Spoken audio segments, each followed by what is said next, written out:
Di awal film kita akan diperlihatkan dengan seorang abah-abah yang sedang mengangkut seseorang menggunakan dorongan. Kemudian si abah membawa orang tersebut ke sebuah ruangan. Dan ternyata di sana telah ada banyak orang lainnya yang sudah tak sadarkan diri. Selanjutnya si abah dibantu oleh temannya untuk melepaskan alat canggih berbentuk laba-laba yang ditanam di leher belakang setiap korban mereka.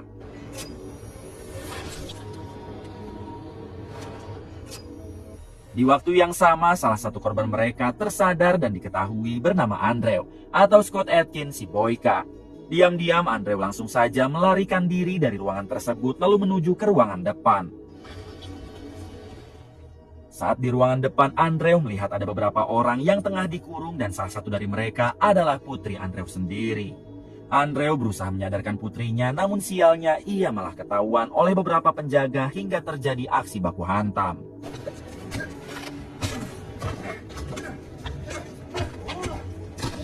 Dengan cukup mudah, Andrew dapat menumbangkan para penjaga tersebut.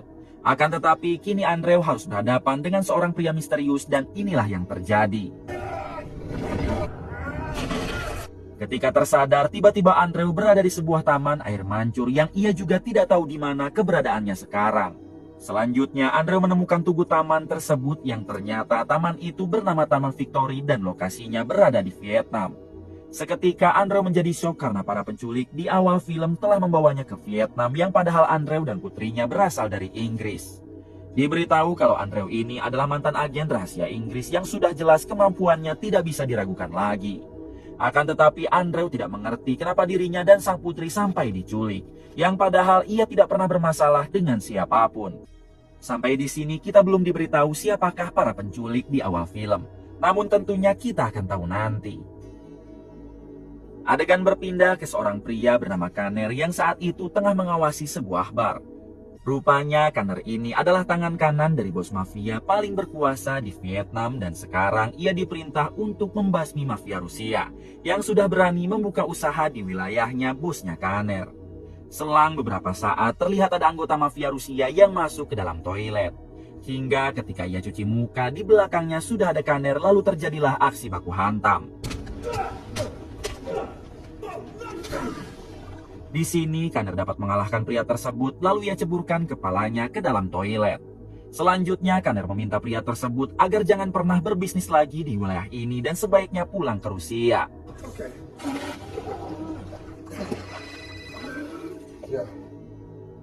Setelah itu, Kanner pergi ke markas si bos mafia untuk melaporkan kalau pekerjaannya telah selesai. Si bos mafia yang merasa sangat puas dengan kinerja Kanner, ia pun langsung memberikan gaji untuknya. Sebelum pergi, putra si bos mafia yang bernama Udin sempat mengatakan kalau ia kagum dengan kecantikan istri Kanner. Mendengar hal tersebut, jelas Kanner merasa tersinggung sebab Udin tidak seharusnya berbicara seperti itu. Untungnya si bos mafia langsung meminta maaf atas kelancangan sungut Udin putranya. Singkatnya, kini Kanner telah sampai di apartemen dan ini dia istri Kanner yang memang sangat cantik. Ketika sudah berpelukan, si istri melihat bercak darah di baju Kanner yang seketika membuatnya marah. Ternyata si istri sudah lama meminta Kanner agar berhenti bekerja dengan mafia. Kanner pun bersumpah jika sekarang adalah pekerjaan yang terakhir dan mulai besok mereka bisa pulang kampung ke Cina. Akan tetapi si istri tetap saja marah, lalu sebagai hukumannya Kanner tidak diberi jatah malam ini dan harus tidur di sofa. Di sisi lain, memperlihatkan Andrew si Boyka yang masih kebingungan harus pergi kemana karena ia tidak membawa uang ataupun ponsel. Kemudian Andrew menemukan foto putrinya di saku celana dan seketika ia teringat kembali dengan sang putri.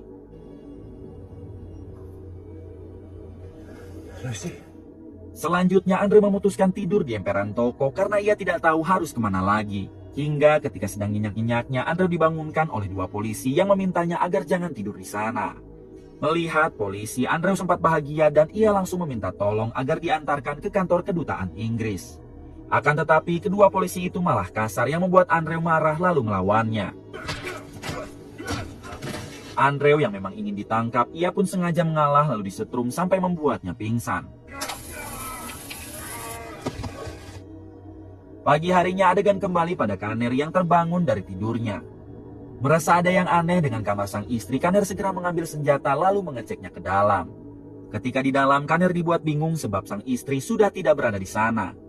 Di waktu yang sama, Kaner dihubungi oleh Udin, putra si bos mafia. Di sini Udin memberitahu kalau bos mafia Rusia yang kemarin anggotanya Kaner siksa mereka tidak terima dan sekarang menuju apartemen Kaner. Sebaiknya Kaner pergi dari sana sebelum mereka menemukan Kaner. Dengan cepat Kaner segera pergi, namun saat di luar ternyata sudah banyak anggota mafia Rusia dan terjadilah tembak-tembakan beserta kejar-kejaran.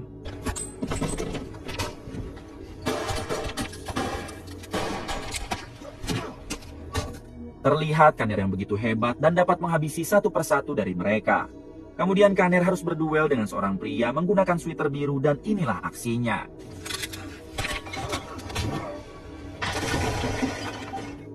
Setelah menghabisi pria tersebut, sialnya Kaner dapat ditodong dari belakang hingga mau tidak mau Kaner pun menyerahkan diri. Selanjutnya Kaner dibawa ke hadapan bos mafia Rusia dengan kondisi tangan terikat. Di sini si bos mafia Rusia mempersilahkan Kaner jika ingin bertanya satu pertanyaan sebelum dihabisi. Kaner langsung saja bertanya kenapa mereka menculik istrinya yang padahal dia tidak tahu apa-apa. Ternyata Kaner menyangka kalau sang istri menghilang diculik oleh bos mafia Rusia ini. Mendengar hal tersebut, si bos mafia menjawab kalau ia tidak pernah menculik istri Kaner. Seandainya saja si bos mafia tahu jika Kaner mempunyai istri, maka sekarang pasti sudah digilir oleh setiap anak buahnya. Tak terima dengan perkataan itu, Kaner langsung membrutal meskipun dalam keadaan tangan terikat.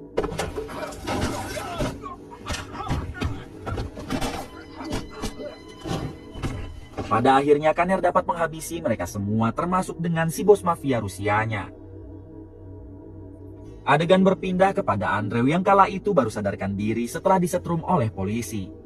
Kini Andrew dirawat di rumah sakit khusus tempatnya para tahanan polisi.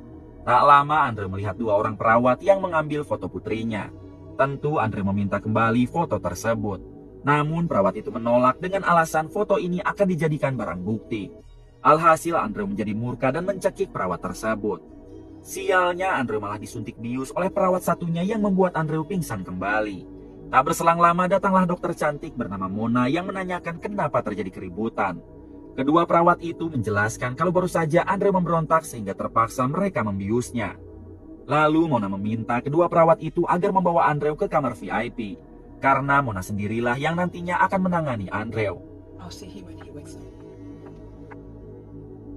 Kembali pada Kaner yang kini sedang berada di markas si bos mafia. Kaner langsung saja menceritakan tentang para mafia Rusia yang baru saja ia bantai. Namun Kaner masih kebingungan dengan hilangnya istri Kaner karena para mafia Rusia tadi tidak menculiknya. Si bos mafia menjawab mungkin saja istri Kaner pulang ke kampung halamannya sendiri tanpa memberitahu Kaner. Sebaiknya Kaner jangan terlalu cemas karena ia akan mengerahkan pasukan untuk mencari istri Kaner. Mendengar hal tersebut, Kaner pun berterima kasih lalu pergi dari sana. Hingga setelah Kaner pergi, tiba-tiba si bos mafia bertanya kepada Udin putranya kenapa harus istri Kaner. Bahkan si bos mafia langsung memarahi Udin karena ternyata Udinlah yang telah menculik istri Kaner lalu ia serahkan kepada seseorang.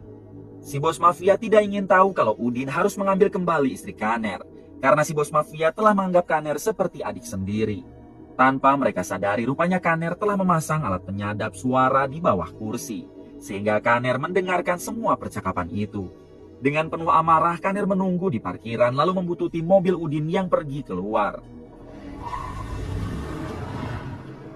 Di balik itu, Andrew kini telah kembali sadar dan langsung diberi beberapa pertanyaan oleh Mona si dokter cantik. Mona bertanya dari mana Andrew berasal dan kenapa ia bisa ada di negara ini. Andrew menjawab jika ia berasal dari Inggris yang entah kenapa ia bisa ada di sini. Andrew hanya ingat putrinya diculik oleh sekelompok orang misterius. Lalu Andrew tersadar sudah berada di Taman Air Mancur Victory. Kemudian Andrew memohon kepada Mona agar menghubungi orang dari kedutaan Inggris. Karena hanya merekalah yang dapat membawa Andrew pulang lalu mencari putrinya yang diculik. Mendengar semua cerita itu, akhirnya Mona bersedia untuk menghubungi kedutaan Inggris dan tidak akan menyerahkan Andrew ke polisi. Karena Mona percaya jika Andrew bukanlah orang jahat. Di tempat lain memperlihatkan Udin putra si bos mafia yang mendatangi suatu tempat untuk bertemu dengan orang yang telah menculik istri Kaner. Kedatangan Udin ke sini yaitu untuk mengambil upah setelah ia memberitahu di mana alamat istri Kaner kepada si penculik. Tak lama datanglah orang misterius yang menculik istri Kanner dengan wajah yang cukup menyeramkan. Jika kalian ingat, si penculik ini adalah orang yang sama dengan orang yang menculik Putri Andrew saat di awal film. Kemudian Udin langsung meminta imbalan dan orang misterius tersebut memberi sekantong berlian langka. Terungkap fakta kalau orang itu bukanlah orang sembarangan, melainkan ketua dari sekte sesat yang telah bersekutu dengan iblis. Di waktu yang sama, tanpa Udin sadari, dari tadi Kanner juga berada di sana dan menyaksikan semuanya. Hingga setelah transaksinya selesai, dengan berani Kanner menodong si ketua sekte sesat itu lalu memintanya agar mengembalikan sang istri. Akan tetapi dengan mudahnya si ketua sekte itu menghancurkan senjata Kanner, lalu terjadilah perduelan di antara mereka.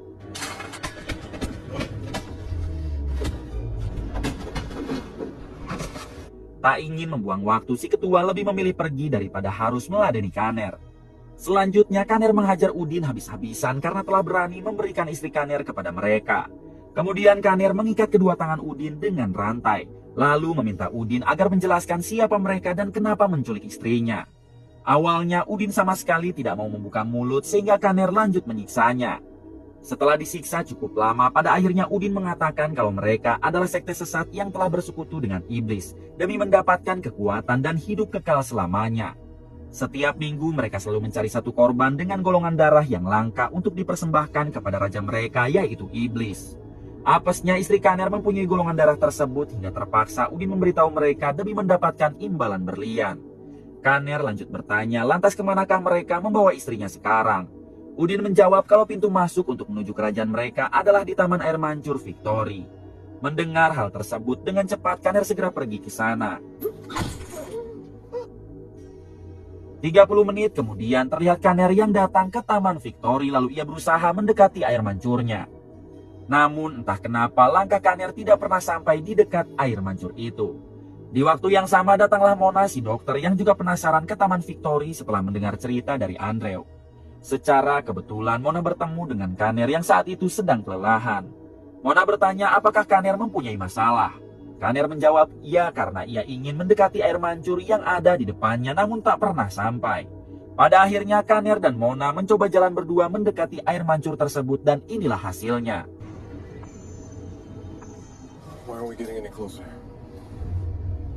Mulai dari sini Mona sangat yakin kalau air mancur itu bukanlah tempat sembarangan.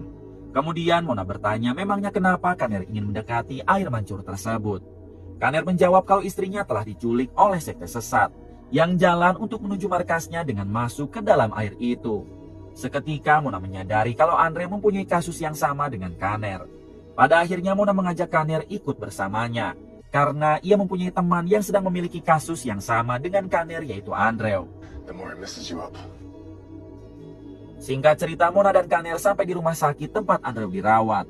Sedangkan Andrew sendiri kini telah didatangi oleh dua orang yang mengaku dari kedutaan Inggris untuk menjemputnya pulang. Namun ketika Andrew akan bersalaman, tiba-tiba ternyata kedua orang ini dari sekte sesat untuk menempelkan alat canggih berbentuk laba-laba di leher Andrew. Jika sampai alat itu menempel, maka tubuh Andrew sepenuhnya akan dikuasai oleh si ketua sekte tersebut. Beruntung Andrew bisa melawan dan terjadilah perduelan 1 lawan 2. Di tengah perduelan datanglah Kanner dan Mona hingga mereka langsung membantu Andrew.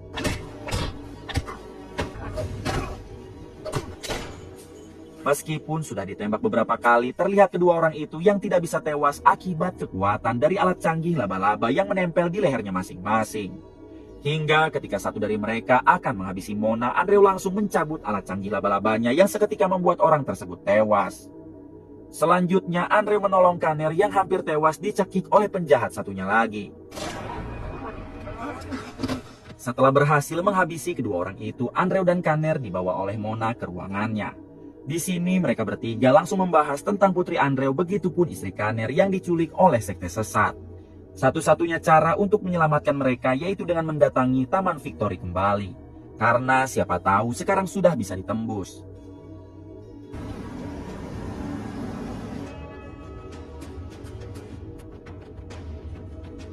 Sesampainya di sana, sialnya taman itu sudah ditutup oleh kepolisian sebab ada gas yang meledak di taman tersebut.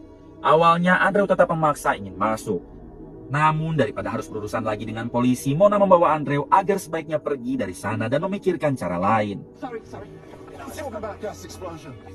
Mona yang dokter psikolog berusaha menerapi Andrew agar semua ingatannya kembali pulih.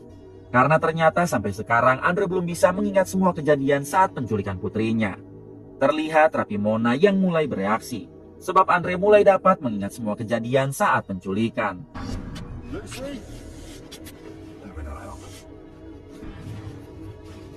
Ketika tersadar, kini Andrew dapat mengingat semuanya. Bahkan Andrew ingat kalau ada seorang ilmuwan yang pernah meneliti tentang sekte sesat ini bernama Dr. Gong, yang kebetulan sekali tinggal di kota sebelah. Dengan cepat Mona mengajak Andrew dan Kanner untuk mendatangi Dr. Gong, karena kini satu-satunya orang yang dapat membantu mereka hanyalah dia. Sesampainya di sana, awalnya Dr. Gong sama sekali tidak mau memberitahu Andrew ataupun Kanner. Namun karena Andrew terus memohon, akhirnya Dr. Gong mengajak mereka bertiga masuk ke dalam labnya. Ketika di dalam, Dr. Gong menjelaskan kalau mereka bukanlah sekte sesat, melainkan alien dari galaksi lain yang terjebak di bumi. Namun sebagian orang tidak percaya tentang alien dan lebih menganggap kalau mereka adalah sekte sesat yang bersekutu dengan iblis.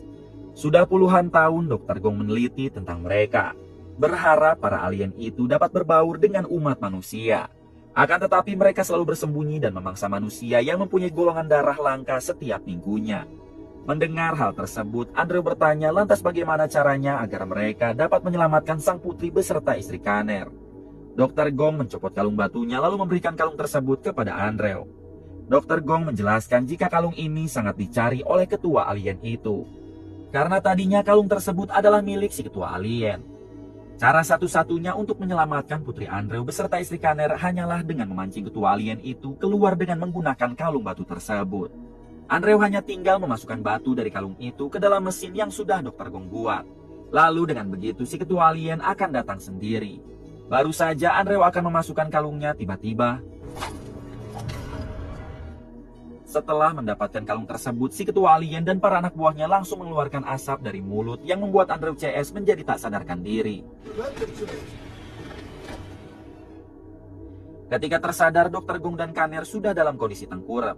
Dan seperti biasa, si Abah yang pernah kita lihat di awal film akan memasangkan alat canggih berbentuk laba-laba ke leher mereka. Akan tetapi Dr. Gong dan Kanner dapat melepaskan diri lalu melakukan penyerangan kepada si Abah. Sialnya, Dr. Gong harus tewas oleh si Abah. Melihat hal tersebut, Kanner menjadi murka lalu menyerang si Abah. Setelah berhasil menghabisi si Abah, Kanner berusaha mencari Andrew dan Mona yang entah dibawa kemana. Kanner memasuki ruangan sebelah dan berhasil menemukan Andrew. Akan tetapi Andrew telah ditempeli alat canggih laba-laba sehingga dengan brutal ia langsung menyerang Kanner.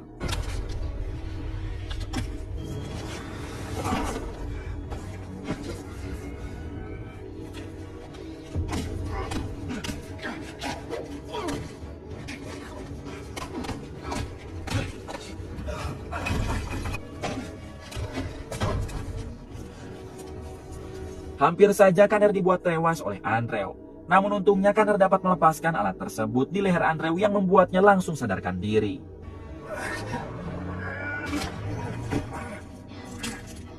Di sini Andrew segera meminta maaf karena tadi telah menyerang Kanner. Kemudian mereka berdua mencari tempat penyekapan para sandera termasuk mencari Mona. Selang beberapa saat, Andrew dan Kanner berhasil menemukan Mona namun dengan kondisi sudah sangat tua dan sekarat. Andrew tidak mengerti dengan apa yang telah mereka lakukan kepada Mona sampai bisa seperti ini. Di waktu yang sama datanglah 3 orang berjubah yang ketika wajahnya dibuka ternyata memakai wajah Mona semua. Terungkap fakta kalau ketiga alien ini telah menghisap tubuh Mona agar raganya bisa dipakai seperti sekarang. Andrew dan Kanner langsung saja bertanya tentang di mana putri dan istri mereka sekarang. Ketiga alien tersebut menjawab kalau mereka tidak akan bisa kembali, sebab darahnya sangat dibutuhkan. Mendengar itu semua, Kanner menantang mereka bertiga agar berduel dengannya dan menunjukkan wujud aslinya. Tanpa basa-basi, ketiga alien itu jadi bersatu lalu menunjukkan wujud aslinya yang seperti ini.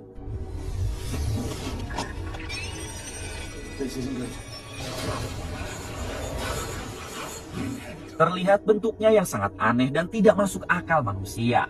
Lalu menyemburkan cairan hijau yang seketika membuat Kanner beserta Andrew menjadi pingsan. Saat tersadar, Andrew dan Kanner sudah disatukan dengan para sandera lainnya, termasuk putri Andrew dan istri Kanner. Kemudian datanglah alien berwujud monad dan langsung membuka portal menuju ke galaksi lain. Rupanya si alien akan membawa mereka semua ke galaksinya. Satu persatu Sandra mulai tersedot sehingga membuat Andrew memberontak karena sebentar lagi giliran putrinya. Sialnya besi di tangan Andrew malah dibengkokkan sehingga membuat dirinya tidak bisa lepas. Selanjutnya giliran istri Kaner yang akan disedot dan membuat Kaner segera memberontak. Kaner berhasil melepaskan diri lalu inilah aksinya.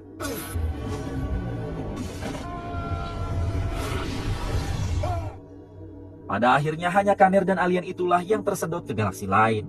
Sedangkan untuk Sandra yang ada di sana semuanya aman termasuk Andrew. Kaner sengaja melakukan hal tersebut karena ia tidak ingin melihat istri kesayangannya pergi terlebih dulu. Terlihat Andrew yang sangat bahagia karena ia dapat bertemu lagi bersama putrinya dengan keadaan sehat. Sedangkan untuk istri Kaner, ia pun hanya bisa bersedih sebab Kaner telah pergi jauh ke galaksi lain. 8 bulan kemudian memperlihatkan istri Kaner yang tengah melamun sendirian di rumah. Tak lama ia mendengar suara Kaner di radio yang menyebut nama si istri. Lalu Kaner menyebutkan kalau ia baru pergi 10 menit dan sebentar lagi akan kembali. Yang padahal di bumi ini sudah 8 bulan. Tamat.